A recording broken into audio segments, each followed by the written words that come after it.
Okay, let's get to our proper beetle. Size 10 hook, 12804, deep water, wet fly and nymph. And the reason why I use such a strong hook is because the yellows are very strong. The grip makes a fantastic barbless dry fly hook. But unfortunately in its size 10s and 8s, I've seen it bend open on a 5X tippet. It just bends open. You just can't stop a fish with it properly. So this is a, let me see, it's a 2XH wire. So it's a reasonably heavy wire, non-forged bronze.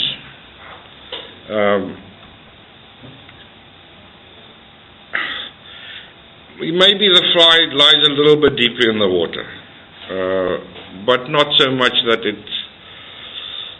it makes much of a difference. On that previous fly, I wanted to make a comment about what do you call it, a post that you put in to see the fly? A strike indicator on the fly. It's easy if you just take a needle with a bit of wool and run it through the foam, maybe make a little knot on the bottom of it.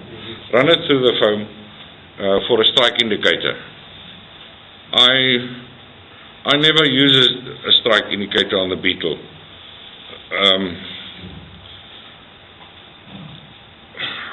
I must say that for most of the time I don't see the beetle on the water. I know about where it is, but the fish take it with such gusto that you really don't need to see the fly. And in most cases it's better to wait for the fish to straighten your line.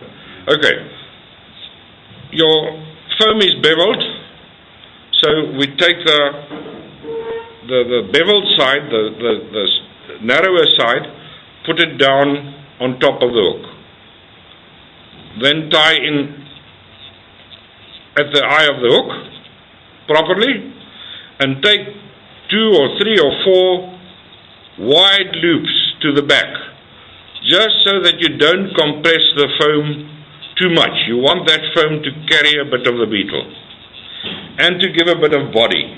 Started off by tying this beetle with very wide hackle, a hackle that would normally suit a number 8 hook or even a number 6 hook on a number 10 to give a bit of a wing, a wide wing.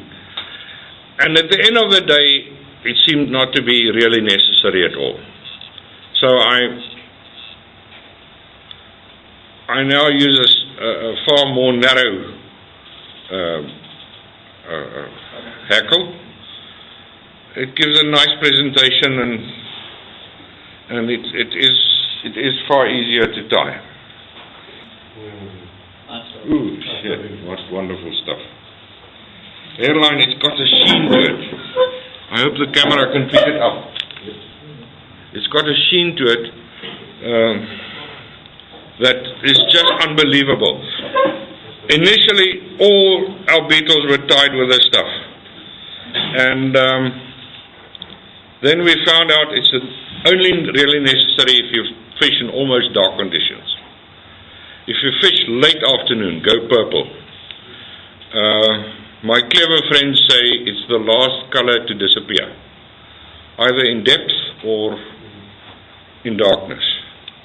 And it seems as if the purple does the trick when it becomes dark. Okay, a bit of dubbing.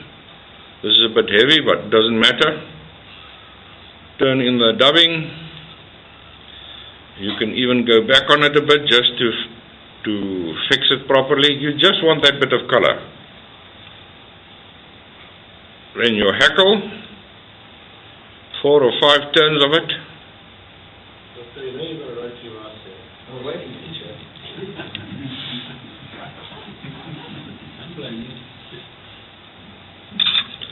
I know.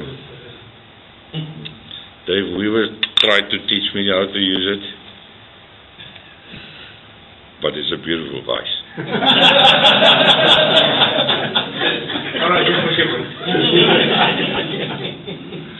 I'm using green floss to tie because I once saw a jaguar with brown leather seats stitched with green.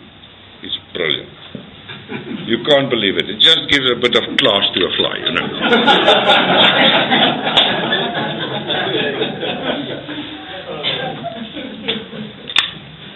And there we are. That's the Bettle. You should have an example with you.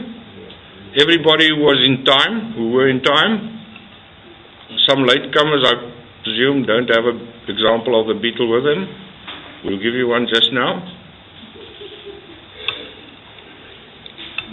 For a packet of butter.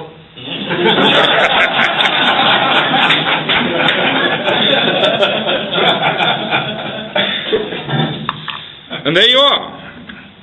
And then we just trim the underside a little bit. When it doesn't take some moisture, that you find it starts sinking a bit deeper.